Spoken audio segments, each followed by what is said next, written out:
بسم الله الرحمن الرحیم. السلام علیکم ورحمة الله وبركاته. بینەران و بیسەران و خۆشەویستانی کەناڵی ئاسمانی پەیام و بەرنامەی دوانگەی خەڵک، سەلام و ڕەحمەتی خواتان لێبێ.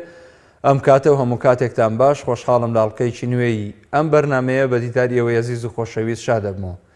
خۆشەویستان و بەڕێزان، تەوەری ئەڵقەی ئەم جارەی بەرنامەکەمان پرسیارێ واکەین لە ساڵیادی سلێمانیدا چۆن ئەڕوانیتە خزمەتگوزاریەکانی حکوومەت بۆ شارەکە. ناوبڕێک ئامادەیە، پێکەوە بینەری ئەم پارچە ڤیدیۆیە ئەبین، دواتر دێینەوە خزمەتان.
بە سەلامی خواتان لەبێ بینەرانی خۆشەویستی دوانگەی خەڵک بە گەنجی قارونی نادەم خاشاکی کوچە و کۆڵانی بەدڵ هۆگری ئەم شارەم ناژیم بەبێ سلەیمانی.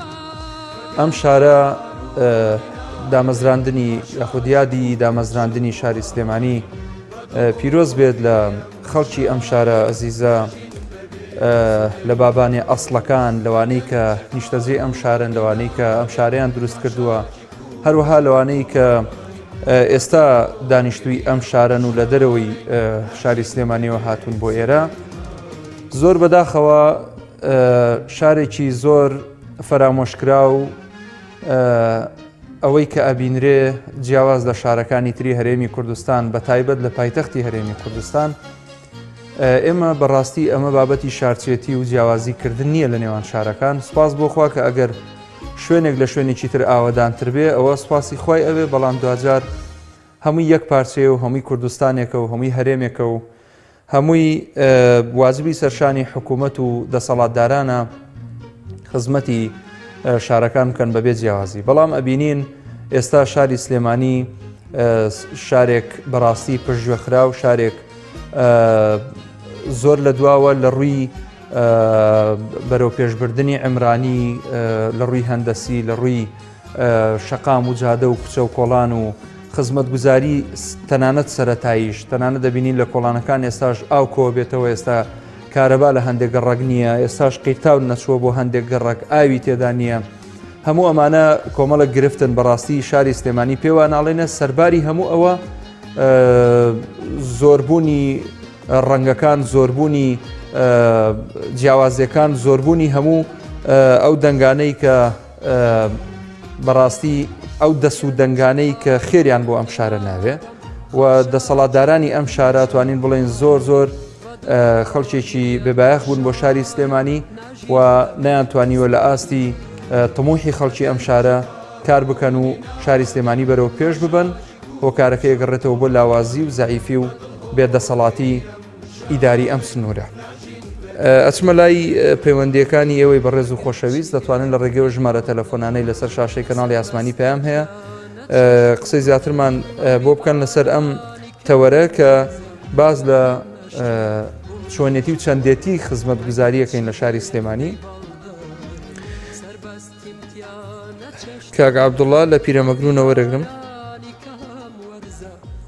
السلام عليكم كاك محمود. عليك السلام ورحمة الله كاك عبد الله جان. سلاف دەکەم بەڕێزی پیرۆزبایی خۆم ئاراسەی هەموو شاری سلێمانی و هەموو خەڵکی کوردستان دەکەم بە بۆنەی 230 ساڵەی دامەزراندی شاری سلێمانیەوە کە ئیبراهیم پاشای بابان بناغەی سلێمانیەی دامەزران لە قەرەسوالانەوە سلێمانی هێنا سلێمانیە و ئاگە یەکەم نمونەیەک هەیە لە داستانی مامەسا قانعی ئەڵێ لە کاتی دروستکردنی خانوەکاندا ئەگەر بناغەی خانوەکەی دەدڕی و هەڵی دەکەن مۆرێک هاتە دەرێ، مۆرەکە لێن و فراب و سلەیمانی خێزانەکەی ئیبراهیم پاشاش حامیلە بوو، کوڕێکی بوو، کوڕەکەی ناونا سلێمان و شارەکەشی ناونا سلەیمانی. ئەم نمونەیەم ئەمن خوێندۆتەوە لە کتێبیدا. پیرۆزبایی لە هەموو خەڵکی شاری سلێمانیە دەکەم بە گەورە بچووکیەوە. شاری سلێمانیە شاری ڕۆشنبیریە، شاری هەڵمەت و قوربانیەیە، بەڵام بەداخەوە وەکو پێویست خزمەتگوزاری بۆ نەکراوە. لە ناگەک سلێمانی کۆڵ نەدەرە، کۆڵی نەداوە، بۆ هیچ ڕژێمێکی سەری دانەواندووە لە سەردەمی شێخی نەمرەوە. ئەگە چەندەها چەند جار حکوومەتی کوردی لە سلێمانیە و دەستنوورەکەی دامەزراندووە و لە بەردە قارەمانی شەڕی کردووە و لەگەڵ ئەنگلێزی و چەندەها داستانی گەورەی لێ تۆمار کراوە و سلەیمانی جێگەی شانازیە، بەڵام بەداخەوە ئەوڕۆ کەوتۆتە بەردەستی ئەمانە کە وەکو پێویست نە خزمەتی شارەکەی دەگەی نە خزمەتی گەل و وڵاتەکەت دەکرێت بە هیچ شێوەیەکی. ئەتوو هەزارەها گەنج و لاوی کوردستان و سلەیمانیە و دەوروبەرت سەری خۆیان گردووە. ئێستا لە چه حاڵەتێکیدان لە دوورگەی هیند ئەوەی کە ئێستا لێ مەحتەل بوون و ڕێیان لە پۆڵندا و لەم شوێنانە. ئەمە لەبەر نەعەدالەتیە ئەم گەنجە سەری خۆی هەڵگرتووە. دەستەکانت خۆش بێ کاک عەبدوڵڵاجان. خزمەت گوزاریەکی نییە. گەلێک سپاس لە هەموو داهاتەی کوردستانت ئەم گەنجولاوە لەبەر ئەم دەسەڵاتەی سەری خۆی هەڵگرتووە سەری خۆی هەڵگرتووە ڕۆیوە گوهەندەران و ئەگەر ڕێی نێ هەڵبژاتووە ڕێی ئەوەی هەڵ نەبژاتوە بگەڕێتەوە. دەستەکانت خۆش بێ کاک عەبدوڵڵاجان. سپاس بۆ پەیوەندیەکەت. ئەسمە لای مام جەوهەر لە کۆیەوە با ڕێگە بدەین ئازیزانی ترمان بەشدار بن. ئەمن یەکەم کەس بە دوات خستم کاک مەحموود. ببوورە مام جەوهەر لە خزمەتم. ئەدی بۆکو باسی کۆیە ناکەی کە پێش سلێمانی هەبوو. حتمما کۆیە بەڵێ کۆیە لەگانی هەموو لەسەر شاری کۆیە بوو. ئێمە بۆ باسی کۆیە ناکەی تا هەشتەکردی هات کۆی لە ناوبەر کەم لێرا بگرا. بۆ باسی کەرکووک ناکەی 6 ساڵە بەرەو عەزاب دەڕوا. بۆ باسی قەڵازێ ناکەی هەموو شارەکەیان تێکدا و تەعویزیان وەرنەگرتەوە. بۆ باسی ڕاپەڕین ناکەی. بۆ باسی گەرمیان ناکەی. بۆ باسی سۆران و بادینان ناکەی. هەموویان گرفتارن بەدەستی ئەو حکومڕانێکی ساڵی ئێستاکە. کێ بەرپرسیارە؟ هەموو سەرکردەکان بەرپرسیارن. هەموو حزبە سیاسەکان بەرپرسیارن. بە هەر سێ سەر و کۆمارتەوە بەرپرسیارن. ئەوانە پیلاندانیانیان نەبوو کەسی ساڵە هەر محافەزەی 7 ساڵ و نی بەبەردەکەوت لە ڕێگەی ئاوەداری و خزمەتگوزاری و ڕێگاوبان و بژێوی ژیان و ڕێژی احترام و ئاسی ڕۆشنبیری. بە سلێمانی دوانە کەوتووە. کۆی قوربەسەر ماڵی کاول بووە. سەرکردەکە دەڵال تاالبانینەوەی ئەو شارەیە لە کۆیە سۆرسی شەرەفمەندانە هەڵگیرسا. کێ بەهانای کۆیە دێ؟ کامیان کام ئەحزابی سیاسی کام حکوومەت هەمووی گەڕاوە سەرپەلا سیراعی شێخت و تار و کە لە خانەکەی حەسەن کالەبی مفاوەزە دەکرا لەوێوە گوتیان کوردیان بە سێ و پرتەقال فرۆشت. بۆ لە مفاوەزەی 70 ڕێک نەکەوتن کەرکوچیان کردە قوربانی هەمویان و ئەلفاڵ و کیمیا بارانیان هینا. بۆ ئێستا کە 30 ساڵ حکومڕانیە سەرکردە هەیە بە 500 ملیۆن دینار تەقاعد بووە. خەڵکی هەتی و 1000 کۆدڕەو دەکرد خانەکەیان دەفرۆشن. کێ بەرپرسیارە؟ هەموو سەرکردە سیاسەکانی کوردستانی ئێستا بەرپرسیارن. با لە پەنا دیوارە قسە نەکەن. ئەگەر ڕاستگۆنە بابێنە سەر شەقام بڕۆن لەگەر کاک مەسعودی دابنیشت. دەست خۆش مام جەوهەر. سپاس بۆ پەیوەندیەکە. دەچمە لای باوکی عەبدوڵڵا لە هەولێرەوە. السلام عليكم ورحمة الله وعليكم السلام ورحمة الله وبركاته باوشي عبد الله. سنتا لخوا جورداو كانم او سار يادي دامزران بن شاري سليماني خوشويست ببيت ماي خير وخوشي بو هم كردستان يعني ان شاء الله. ان شاء الله. من وكو مسلمان دانشجو شاري هولير بلاستي زور دخوشم كا بواني سار روزي دامزران بن شاري سليماني بلام درتنجي شملوي بەڕاستی وەکو مسلمانێکی کوردستانی کوردم لە کوردستانم تەماشا دەکەمێ بەڕاستی هیچ وەفایەک نییە بەرامبەر ئەو شارانێکەوە باوەشیان کردەوە کاتێک کە ئەو مەسوولانەی کە لە شاغ بوون نان نەبوو بخۆن کە هاتنەوە ئەو کوردە فەقیر و بەدبەختە بەلان و ئاو و پارە و هەموو شتێکی خۆیان تژیریان لەو مەسوولانە کرد لەوەی دەسەڵات بێنە دەست و حکومەتی کوردی حکومەتی خۆماڵی بەرز بێنێن. بەڵام بەداخەوە بەڕاستی تەماشا دەکەینێ لە جیفان پڕکردن زیاتر هیچ شتێکیان نەکرد. تەماشا دەکەینێ ئەگەر بگەڕێنەوە سەدەکانی ڕابردوو پێغەمبەر صلی الله علیه وسلم لە کاتێک کە هیجرەت دەکرد لە شاری مەدینە کە شاری مەدینە باوەشی لێ دەکەنەوە پێغەمبەری خوا صلی الله علیه وسلم سوڵفایەکی بەرامبەرەوان هەیە. کاتێک کە غەنیمەت تەوجیه دەکا دانیشتوانی شاری مەدینە گلەیی دەکەن بزانە بە کورتی پێغەمبەر صلی الله علیه وسلم دەفەرمێ واللهی ئەگەر بێت و خەڵکانێک ڕێگا بگرن ئەمن ئەو ڕێگایە دەگرم کە دانیشتوانی شاری مەدینە گرتێتی بەڕاستی حیف و مخابن ئەوەن دەبەستە ئەگەر بێت و ئەوانەیە کە گیان لە دەنجی ئێمەیە کە کار بەدەستن بەتایبەتی لە شاری سلێمانی خۆشەویست شاری ڕۆشنبیران بەستە خۆیان دابێنەوە یعنی چاوە ڕۆژیان لێ بەیانی بێن قسە و خەڵک بکەن بڵێن ساری ڕۆژی دامەزراندنی یاخود ناولێنانەی سلێمانیە چ ڕۆچیان هەیە بزان چیان کردیە بزان چ دڵسۆزییان پێشاندەیە بزان چۆن یارمەتی هەژارانیان دەیە بەداخۆ بەڕاستی دەستخۆشی لەم کاک محمود لە دەستەکانت خۆش بێ یا ڕەبی. السلام عليكم ورحمة سپاس بۆ الله باشە عەبدوڵڵا، خوا ئاگادار بێ و عەلەیکم السەلام ورحمەتوڵڵاهی وبەرەکاتوه. کاک معروف لە پێنج وێنە وەرەگرم. کاک معروف بەڵێ براجان. السلام عليكم. عەلەیکە السەلام ورحمەتوڵڵاه. پیرۆزبایی سەعادەت سلێمانی لە خەڵکی کوردستانەکەم بەگشتی. سپاس دەکەین براجان. ئەگەر بکرێت لە تەلەفۆنەوە ژێمان لێ بگریتەوە زۆر باشترە تا لە تەلەفۆنەوە تەلەڤیزیۆنەکە بێدەنکەی بەسەرچان چاو خۆش بێ خوا فەرموو. بەڵام بەداخەوە بۆ سلێمانیەک کەیسەر ڕۆڵەکانی لێ ڕائەکەن بەداخەوە بۆ کاربەرستانێک کارێکیان نەکردووە سلێمانی و بێتە ئەو شارلانکەی کە دڵمان پێی خۆش بێ. من خۆم لە سلێمانیە نەژیان زۆر دەکەنی بەڵام ئەبینم یعنی سلێمانی ئەو شارەیەکە هەمومان شانازی پێوە بکەین بە زۆر بەداخەوە ئەمڕۆکە خەمخۆرێکی نییە وەکو خۆی یعنی بڕۆ سێری هەچکی ئەم شارە دوانە ئەەکەی دەستی فەسادی پێگەشتووە دەستی تیرۆری ئەخلاقی پێگەیوە نازانی سێری کوێی بکەیت چ جوانیکی بکەیت دڵمان بە چی خۆش بێت یعنی نازانین زۆر بەداخۆین بۆی هیوادارم ڕۆژێ بێت دڵسۆزێ بۆ ئەم شارە تەیار بێ بۆ ئەم وڵاتە تەیار بێت کە خەڵک لێ ڕانەگا بەڕاستی هەروەندە خەڵک بێتەوە دڵسۆزی نیشتیمانەکەی بێ خەڵک بێت دانیشێ خزمەتی نیشتیمانەکەی بکە خزمەتی وڵاتەکەی بکە چی دیکەیت لەو خەڵکە قوڕ بەسەرەمان کە نان نییە بیخوا لێ ڕابکە شارێکم بۆ چییە کە خەڵک لێ ڕابکە. بەڵێ وەسەلام. دەست و چاوت خۆش بێ. سپاسە دەکەم کاک معروف. ئەچمە لای نیاز لە باڵەکی. السلام عليكم قربان شەوباش. عەلەیکە السەلام ورحمەتوڵڵاه. باشتر بۆ تۆ کاک نیازجان فەرموو. زۆر سپاس مامەستا بەڕێز دەستخۆشی بەرنامەکەت لێ یەکەم. ئەزیزی سپاسە دەکەم مەمنونم براجان.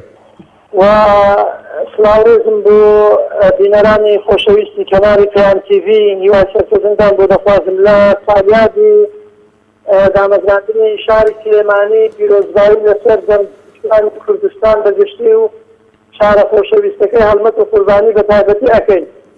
لەبارەت بە خزمەت گوزاریەکانی شاری سلێمانی من ئەمەی لە تەنهایەک جملەی زۆر کورتی بکەمەوە دەوایە شاری سلێمانی ئێستا بە شێوازێک خزمەت کرابایە چونکە نازناوێکی زۆر گەورەی بۆ دانراوە پایتەختی ڕۆشنبیری دەبوایە بە شێوازێک خزمەت کرابایە لەلایەن بەرپرسانی شارەکە کە وەکو پایتەختی ڕۆژهەڵاتی ناوەڕاست تەماشا کرابایە چونکە خەڵکێکی زۆر سەران شاعیران ئەدیبان خزمەتێکی زۆریان بە شارەکە کردو و فەرهەنگ و ئەدەبیاتێکی زۆریان دەستێشتووە تەنها لە خزمەتکردنی کەم بۆ بەڵام بەداخەوە وەکو پێویست خزمەت نەکراوە.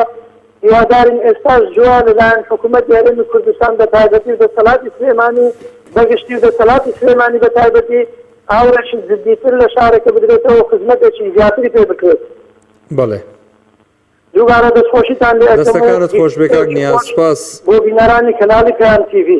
زۆر سپاس لە باڵەکیەوە لەگەڵمان بووی. دەست و چاوی تۆش خۆش بێ. ئەچمە لای کاک حەمەڕەشید لە ژاراوە. محمود یوارد باش. هەموو کاتت باش کاک حەمەڕەشید. ڕێزم بۆ خۆت و ستافەکەت و بینەران و بیستەران. زۆر سپاس. من پیرۆزبایی لە شار حیاتەکە دەکەم ڕاستە شاری ڕۆشنبیریە بەڵام تا حەدێکی لە زۆر شوێن پزیری وتەکانی مامزەوەری دەکەم وەک زێڕوا بوون. بەڵێ هەموو شار و شارۆچەکان جێگای تەقدیرن جێگای ڕێزن شوێن هەیە شوێن پەنجەی ئەم خزمانەی پێوە دیار نەبێت کە وێرانیان نەکردبێ بە تایبەتی هەڵەبجە. جوانە. زۆر باز دەزانین چ کراوە زۆر باز دەزانین چ باجێک دراوە زۆر باز دەزانین ماڵی خەڵکی کۆن وێران کراوە. ئەمە پاداشتە ئەمە پاداشتە ئێستا لەگەڵ ملەتەکەی دەکرێت میلەت لە دەستی دەسەڵات ڕابکە بۆ دەبێ وابێ لەبەر چی کێ هەیە باجی نەدابێ. ڕێزم بوو کاک فڵان کەس بە تەلەفۆنێک بە 5 دقە شای سەعودی و شای ئەردەن لە فریای دەکەوی ئەی ماڵ وێرانەکەی شەیدەکە سەحەب شەیدەکە سەحەب ئەنفالەکە چی بکە کاکە زۆری هەڵدەگری ئەمە مێزگر باە سرم لێ ڕوود دەکرد بەرامبەری جەنابەت هەرچی لە تورەکەکەیدا هەڵم دەڕشت تێگەیشتی بەڵام باڕێ لە برادرانم نەگرم هەرەوەندەی بڵم باشە دەستخۆشی لێ دەکەم. سپاسە دەکەم مام حەمەڕەشید لە ژاراوە. دەست و چاوت خۆش بێ.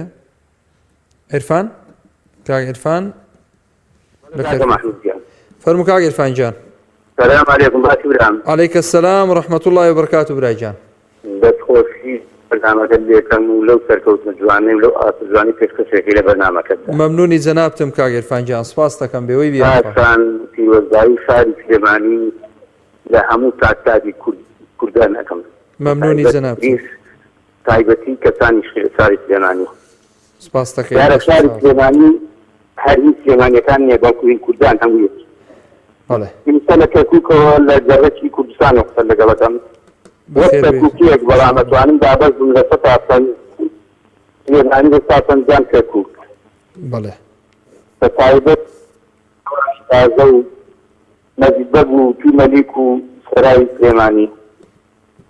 چۆن خۆم بە کەرکووک دەزانماوە خۆم بەوەی دەزانم لەبەرەوەی زۆر لەوێ ژیام و وەکاتێک لە ساڵی 1970 یەکەم داپێن نایە ئەو شارەوە زۆر هەستێکی گەورەم بۆ دروست بوو کە ئەم شارە وەکێکی گەورەی هەیە کە کەسێک ئەچێتە ناوێ و پێئەنێتە ناوێەوە یەکەم دەقا ڕاکێشانێکی زۆر تایبەتی هەیە.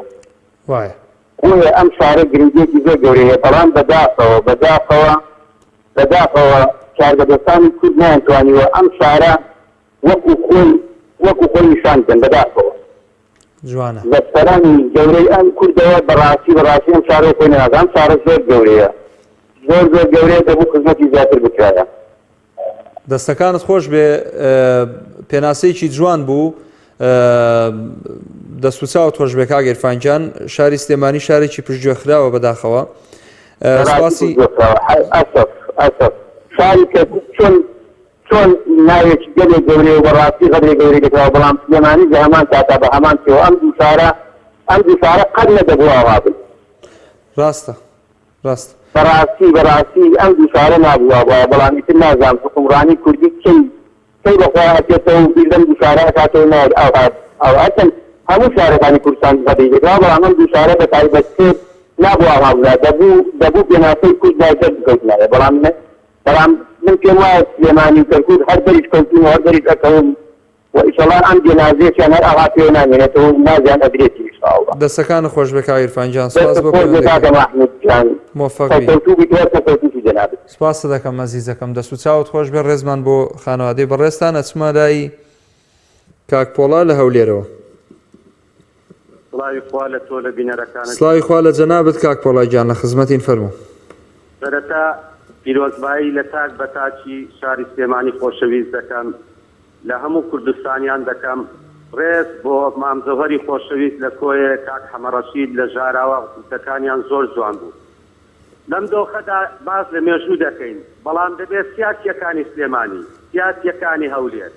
ئێستا ئێمە لە چ دۆخێکچین؟ ئێستا مێژوو دەنووسرێتەوە.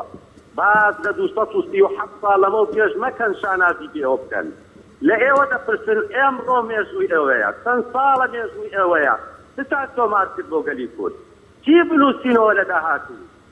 بەر پرسانی ناوێچێتی نیشتیمانی کوردستان من بەبێترس ڕاشکاوانە پێتان دەڵێم واسە و یاریانە بێڵن، واسە و یاری پێچی ژەهری خواردەوە و ئەوەندوو پێچی خواردەوە و ئەوە لە شاقوڕە عەبدوڵڵایە گۆڕڕەکەی ئوردن کە لە کاتی ئەنفالەکان مناڵی 10 ساڵان و 12 ساڵان لە ئوردن هەڕاست دەکرا بەدە دینار شانازی بە پاشای ئوردنەوە دەکەن. ناخۆشیەکانتان دەخستەتانەیە بیکەنە زەقیکەنەوە. ئاخر بۆ بە فریای سلێمانی ناکەون؟ هەولێر چێ خاوەنێتی بۆ بە فریای هەولێر ناکەون؟ نەک 237 ساڵ هەولێر مێژووی 6000 ساڵە ئێستا دەخرێتە ژێر پێی زەدووریەکان، بەعسیەکان، ئەبوو قەحبان، ئەبوو مەیسون، ئەبوو نازانم بەعرور چێ مێژووە ئێستا. شانازی بە ڕابردووە مەکەن. ئێستا چیتان بۆ بنووسینەوە؟ ئێستا لێ لاپەڕەی مێژوو نەهامەتیەکان، کۆتی گەنجان، نادابی، نائەدالەتی. بۆیە داواتان لێ دەکەم بەرپرسانی شارەکان لە سلێمانی، لە زۆنی سەوز، لە زۆنی هەولێری تەعریف کراو بەسە بەهۆش خۆتان داوەرنەوە. دیتر مێژووی کورد مەکەنە داڕشتنی ناو قوتابخانەکان لە قۆناغی 5 و 6 سەرەتایی وەکو داڕشتن بنووسینەوە. ئێوە لێ بەرپرسن ئەم قۆناغا. بەسەکانی و دووبەرەکی و سێبەرەکی سلێمانی بەس بێ، تعریفکردنی هەولێر بەس بێ. بۆ کۆتی گەنجانی دهۆکوشی لازیە و بادینان بەس بێ ئێستا ئێوە بەرپرسن لە مێژوو دڵتان بە مێژوو ڕابردوو خۆش مەکەن چونکە تاک بە تاکی ملەتی کورد لە مێژوو شانازی پێوە دەکا بەڵام ئێوە مێژووتان نییە شانازی پێوە بکەن بۆیە بەخۆش خۆتان داوەرنەوە خەریکە کورد لە ناو دەچێ لەبێ یعنی لە ناتەبایی لە پەرتەوازەیی لە پەرتەوازەیی ئێوە و خستنانەوەی ئاساوە لە ناو یەکتا بۆ ئەوی پاروی تەور بخۆن پاروی تەور و دەستکەوت لە بەغدا بۆ خۆتان تەنها بەدەست بێنن تکایە مێژووی ڕاستەقینەی ملەتی کورد لە ئەستۆی ئێوەیە لە ئەستۆی ئێوەیە دووبارە بێتم بۆ تۆ کاک سپاس بۆ تۆش کاک پۆڵاجان دەست و چاوت خۆش بێ بۆ پەیوەندەکەت ئەچمە لای کاک هێمن یاخود کوێخا هێمن لە هەولێرەوە قوربان ێوارەت باش هەموو کاتت باش لێبێت زۆر سپاس قوربان فەرموو لە خزمەتی ئەپۆ ئەگەر قسەکانمان نەبڕێن دەمانەوێت پەیامێک لە شاری هەولێری خۆشەویست بۆ ساڵیادی دامەزراندنی شاری سلێمانی خۆشەویست ڕێز و حورمەتمان بۆ ئەو شارە جوانە داوا لەم بۆنەیەدا داوا لە خەڵکی سلێمانی خۆشەویست دەکەین چۆن دەستی ئاوەدانی و خۆشگوزەرانی و گەشانەوە لە شاری هەولێر هەیە داوا ئەکەین خەڵکی سلێمانی لە هەڵبژاردننی ئایندەدا دەن بە پارتی دموکراتی کوردستان دەن بۆی بتوانین بۆی پارتی بتوانین خزمەتی ئەو شارە بکە چۆن هەولێر ڕازاوەیە چۆن هەولێر گەشاوەیە داوا لە خەڵکی سلێمانی ئەکەین بە هەمان شێواز دەنگ بە پارتی دموکراتی کوردستان بدا و پارتی بتوانین بۆ ئەوی لەو ڕێگەیەوە خزمەتی ئەو شارە خۆشەویستە بکات و والسلام عليكم ورحمة الله وبركاته. وعليك السلام ورحمة الله وبركاته. سپاس بۆ کاک هێمن بۆ پەیوەندیەکەی خوات لەگەڵ بەڵێ بەڕێزان بەردەوامین لەگەڵتان لە تەوەری هەڵقەی ئەمجارەی بەرنامەکەمان ئەچمە لای پەیوەندیەکی تر شنۆخان لە سلێمانیەوە قەتع بووە بە داوای لێبوردنەوە ئەشێ خەلەلێک هەبوو بێ بەڕێزان لە تەوەری هەڵقەی ئەمجارە پرسیاری ئەومان کردووە لە ساڵیادی دامەزراندنی سلێمانی چۆن ڕوانیتە ئاستی خزمەتگوزاری لەم شارە جیاواز لە شارەکانی تر لای هەموو لایەک معلومە تا ماوەیەک پێش ئێستا شۆستەکانی سلێمانی بۆ نمونە سەوزایەکانی سلێمانی تەواو زرد بووبوون تەواو کۆتاییان پێ هاتبوو لەبەر چەند قەترە ئاوێک تەنکەرە ئاوێک لەبەر بێبایەخی حکوومەت و بەرپرسانی ئیداری ئەم شارە نەتوانرا تەنها ئەوە کە سیمایەکی جوان بە شارە بەخشێ بۆ نمونە ئەوە بکەن تا چاوەڕێی ڕەحمەتی خۆیان کرد بۆی بگەینە زستان و بە باران ئەوە ببوژێتەوە ئاوادان بێتەوە نمونەیەکی بەسیتە لەو دایان نمونەیە کە ئەم شارە پشتگوێ خراوە فراهم کراوە چمە لای سەنگەر لە خوورماڵەوە بەڵێ کاک سەنگەر سڵاوی خوا لە تۆ کاک سەنگەر زۆر باشین الحەمدولیلا جەنابتان چۆنن خانەوادە کە سوکار هەموو لای باشن خی گەورە سەلامەتان کە یا ڕەبی مۆفەق بێبران فەرموو وەڵی ئوستا نازانین باسی چی بکرێت باسی خزمەتگوزاری بکرێت باسی کۆچی گەنج بکرێت بەڵێ هەرچیت بۆ لێ باسی کرد ینی تۆ تەوەرەگی تۆ لەسەر خزمەتگوزاریە تەنها بۆ شاری سلێمانی بەڵێ بەس کار لە خزمەتگوزاریان نەماوە ینی حکومەت ماشەڵڵا ئەوە نەئیشی کردووە نەک بۆ سلێمانی بۆ هەموو کوردستان ماشەڵڵا ئەوە نە خزمەتی گەنجی کردووە ئەوە تا گەنجەوە نە پێگەیەوە ماشەڵڵا دەست کردووە ناکە بە هەناردەی نەوتۆم شتانەوە نە گەنجی پێکانە ماشەڵڵا هەناردەی گەنجی دەست پێکرد بۆ دەر بەڵێ ئینشەڵڵا لە ساڵانی داهاتووتریشە جگە نەوتەکە و گەنجی ساڵانی کارەبان هێرێ و ئایتر ئەمە وەزعەکەی ئەم حکوومەتیانی چاوەڕی هیچی لێ نەکرێت شتێک نییە بە ناوی باشە کاک سەنگەر من پرسیارێک لە تۆکەم ئەبێ بڵێ داواکارم لە زۆنی سەوز داواکارم لە زۆنی زەردێکیشە بکە زۆنی سەوز ئێستا پشتگوێ خستووە ئەوە دەستمان لە بڵێن زۆنی سەوز شتووە ئێستا زۆنی زەردیش هەر بۆ خۆیەکە مەسەلەن یعنی جیاوازیەکە لە نێوان شارەکان بۆ نمونە ئەگەر ئەوەی لە هەولێر ئەیکا لە سلێمانی بیکردە لە ماوەیە ئەوەتان ئێستا بۆ نمونەیەکێک لەو بە ڕێزاناڵێ داواکارین دەنگمان پێ بدەن بۆی سلێمانیش ئاوەدان بکەنەوە یەکێکە لە لایەنگرانی مەسەڵەن زۆنی زەرد ینی تۆ بێنە بەرچاوی خۆت ئەو لە بەرامبەر لە بەرامبەر دەنگە ئەڵێت لە شوێنەکە حکومڕانی نەمێنێ ئەم مەسەلەی شێخ و دەرە بەگایەتی کە جاران هەبووە ئەمانە سەرڵەیاتەوە جا لە شوێنێکیشە باسی دەسەڵات و باسی عشایری و تایفەگەریات تکایەوە قڕ بەسەر و منتیقەیە ئیساڵە دەنگمان پێ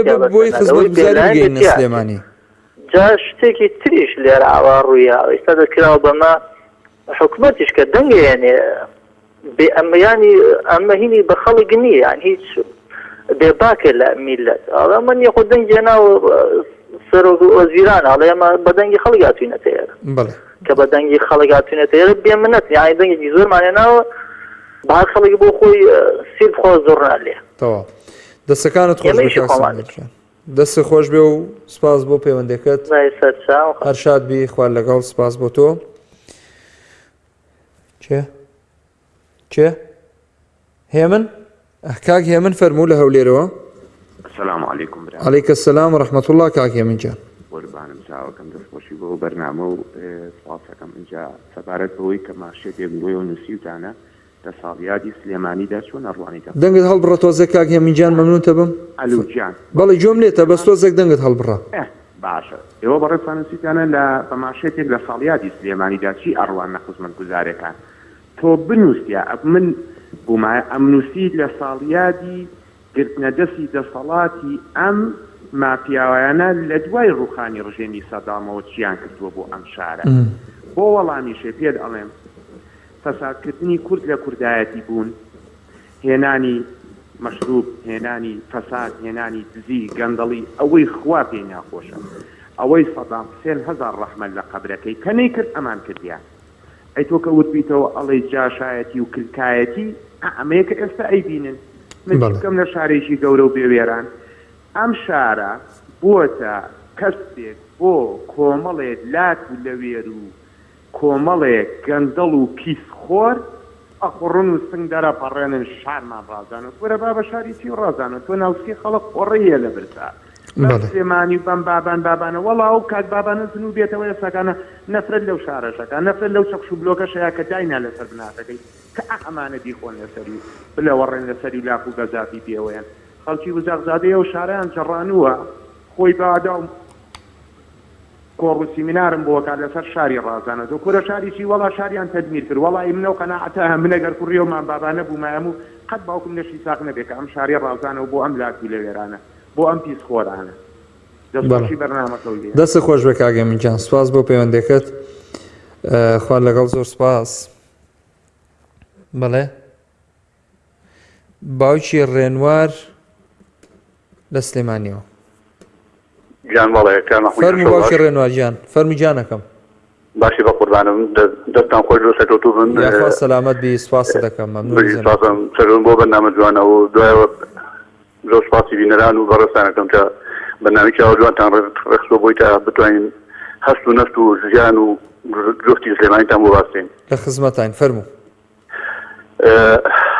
نازانم لە شۆ دەسێن کا مەحموود جان خۆ مناڵی ئەم شارەم تقریبا تەمەن مەداتە 54 ساڵ لە هەموو سەری ساڵێک تا یادێک و پەخشانێک و شارێک و کۆبوونەوەیەک و هەندێک بابەتێ لێن لەو خەڵکی خەڵک وەک مەشغوڵکردنێ دیاوەت خەیاڵبردنێ دیاوەت بیرخستنەوەیەک بەڵێ ئازار زۆرن زۆرمان چەشتووە زۆرمان بینیوە زۆر ناڕەحەت بووین زۆر دەربەدەر بووین زۆر ماڵچاوت بووین لە دەرمیان لە کوێستان لە هەمووی سێدێوە هەڵک جەمان ئەوە دەرمیانمان ئەوەی کوێستانمان ئەوەی سەحاڵی حازر بۆیسان و دار و درەخت و جەنگەڵەکانی کوردستانی خۆمان هەمووی لەژێر قەسب و لەژێر ناڕەحەتی و لەژێر هەناسەسادی و لەژێر دامانی لەژێر برسێت لەژێر نەبوونیە کاتەی ژیانمان ئاوا بێت ئێمە بۆیە ڕاپەڕیمان کرد 30 ساڵ پێش ئێستا بۆی کە ئێمە حکومەتی بەعسمان دەرپەڕان بەڵێ من تەمەن 54 ساڵە ئازادام زۆر بینیوە کیمایەڵەزم بینیوە ناڕەحەتیم بینیوە شەڕی کۆیتم بینیوە شەڕی عراقیێنانم بینیوە بەڵام ئێستا میتەمن باسێرم بۆ تا مەحموود هەندێک کەس هەن شاید حاڵی وەزعەتەن ئێمە پێمانەوە زیری ئاڵتون شەڵڵا زیری ئاڵتون نەبووینایە ئەم زروفەمان نەبینایە بلا ڕوسیامان بینی ئەوەتانێ شۆ باسی شۆ بکەین هەموو شەوێک دایک و باوکانمان جگەرگۆشەکانمان هەمووی بە گیریانەوە بە ئازارەوە بە هەنیستەوە بە چاوەڕوانیی خەبەرێکی خۆش بۆ ملاوەکانمان کە دوو کەوتونەتۆ لێمان کە بۆ خوکە سوکاگامان کە دوو کەوتونەتۆ لێمان بۆ ئەو چەندزانی کە لە بازاڕە ئێستا ئایان بینین هەمویان بە ئەدەبێت و بە سەد نەفەریان و تویان کەیتەوە گەوانن نییە بە هەر هەمویان 50,000 دینار لەم پارەتەقاڵی جیفانیان نادێت چا مەحموود جان قسەم زۆر پێمەزانم بێبەستم هەموو ئەو ئازاری کە هەمە لە ناخوا بۆ باستم فەرموو زۆر ناڕەحەتین جاران سلێمانیان پێوت ساڵی هەرمەت و قوربانی دوای نای شاری ڕۆشنبیری بەڵێ شاری ڕۆشنبیرین شاری هەمەت قوربانی بووین شاری بنیادنان بووین شاری دروستەر بووین شاری پێکهێنەر بووین مامۆستا خۆشەویستی بووین لە بینی تەلەبە لە بینی مامۆستا ئێستاش ئێمە مەجموعە کەسانێکمان هەن تێمە ناوخۆمانە خۆشەویستی و محبەتمان بۆ یەکتی ماوە مەجموعەیەکە لە بین دەهی ساڵانی هەشتاکان لە هەفتانەکان لە هەفتاکان لە مەرتەبەی بادینانی باخی ژەڵەتیف ئێمە ئێستاش حاڵی حاضر کۆ ئەبینەوە بێت و یەگەبینین بۆ نمونەیەکیان چارجەمال گوزار ئەوەی تا ئەو خەسەخانی دروستر لەدەم خەسخانی هیوایە ئەوەیش لە هەرە خۆشەویستترین ڕۆچەکەدان و هاوڕەکانم کە بنیادنەری خۆش باشترین شوێنە بۆ ئەم چیلێکە لە سلێمانیا ئەژینکایە ئێمە کاتێکە گەنج بووین لەناو سلێمانیا بەستێ گەنجی سلێمانی حکومەتی بەعاز زەلالەتی و بەدەستمانەوە بەڵام مەخابن بەداخەوە ئێستا حاڵی حاضر گەنجەکانمان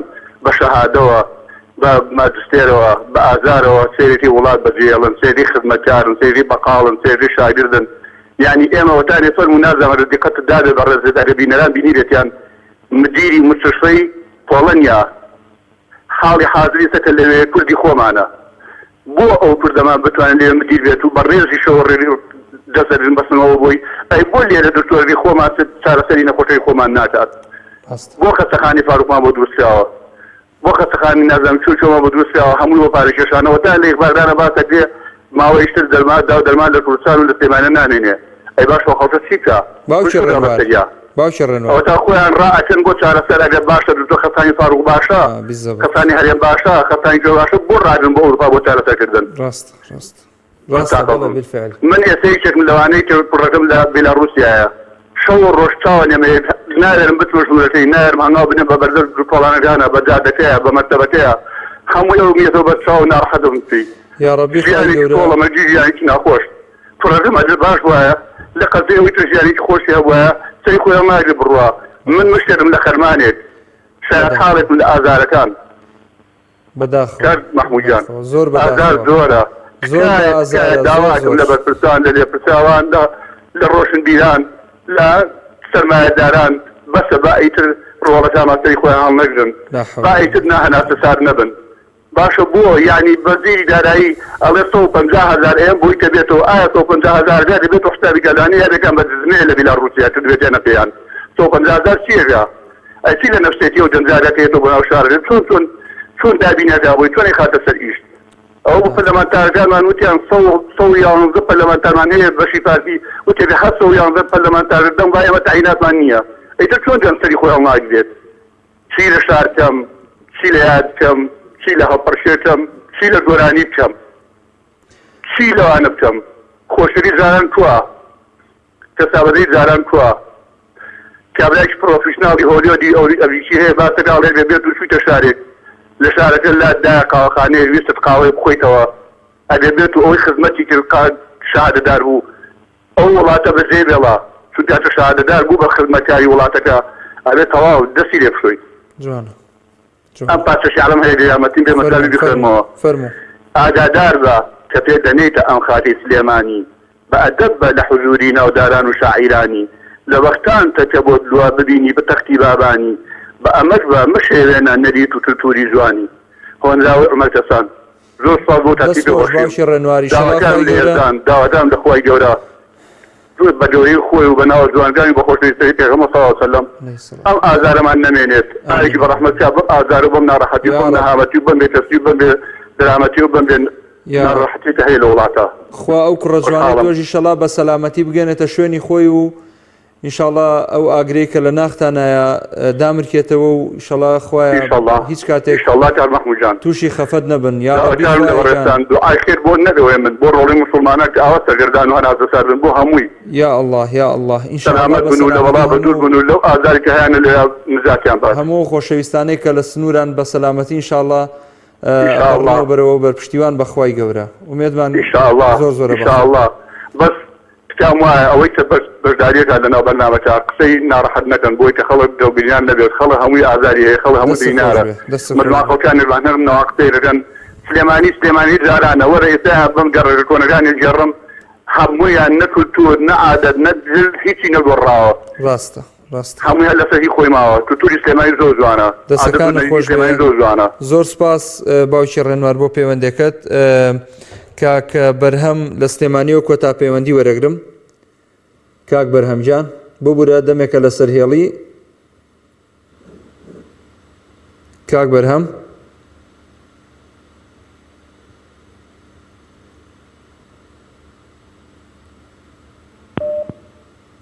کاک بەرهەم داخراوەتەوە باوکی ڕێنوار کۆتا پەیوەندی بوو سپاسی باوکی ڕێنوارەکەم وەکو کۆتا پەیوەندی لە بەرنامەکەمان هەڵبەتە ئەو بەڕێزانەی کە کۆمنتیان نووسیوە بەشێک لەو کۆمنتانە خەمە ڕوو شان و عەبدوڵڵا سلێمانی یەکێکە لە شارە خۆشەویست و جوانەکانی عێراق سوورە عەزیز ئەڵێ بۆ ئەوانەی مانگانە پارەی بەرپرسیارەتی وەردەگرن لەسەر حیسابی سلێمانی ویژدانیان هەبێت شەقامەکانی شار بەم شێوازە وێران نەئەبوو جوتیار سەدار ئەڵێ باشتر وایە لە زیاتی یادکردنەوەی سلێمانی خزمەت بکرێت بەکر محەممەد ئەڵێ حکوومەت هیچ خزمەت گوزاریەکی پێشکەشی میلەت نەکردووە هیچ شتێکی وای نەکردووە فەقیر لی سوودمەند بێت عومەر یوسف ئەڵێ حکوومەتی لێ نییە خزمەت گوزاری چی بۆ بکات کاروان سەلامی ژەڵێ بەداخەوە ئەوەی ئەم شارە کە جێگای شاعیران و نووسەران و ئەدیبان بووە بە جۆرێک فەرامۆشکراوە ڕێک پێچەوانەی مێژووی ئەم شارەیە زم ناکۆ یاسین ئەڵێ خزمەت گوزاری چی ئەگەر بەرپرسێکی ئەم شارە قازانجێکی خۆی تیادا نەبێت هیچ خزمەتێکی ئەم شارە ناکات سوپاسی ئێوەی بەڕێز و خۆشەویستەکەم کە تا ئەم ساتە وەختە بینەر و بیسەرمان بوون دووبارە پیرۆز بێت ساڵیادی دامەزرانی شارە حیاتەکە شاری سلێمانی ئەزیز و خۆشەویست تا ئەڵقەیەکی تری بەرنامەی دوانگەی خەڵک بەخوای گەورە و میهرەبانتان ئەسپێرم سپاس بۆ هۆکارانم ئەسەلام عەلەیکوم و ڕەحمەتوڵڵاه